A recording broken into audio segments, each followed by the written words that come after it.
এই যে এটা হলো বদনপুর চার বাগান। এটা হলো বদনপুর চা বাগান, বিশাল বড় এরিয়া, এরিয়া অনেক বড়। এই যে বদনপুর চা বাগান। আর এই যে এখানে আমার গাড়ি যে লুট করতেছি, এটা হলো আমার গাড়ি।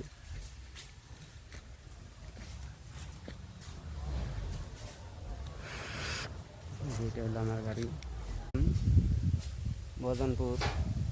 তাই 2-3টা ভিডিও করে নিলাম।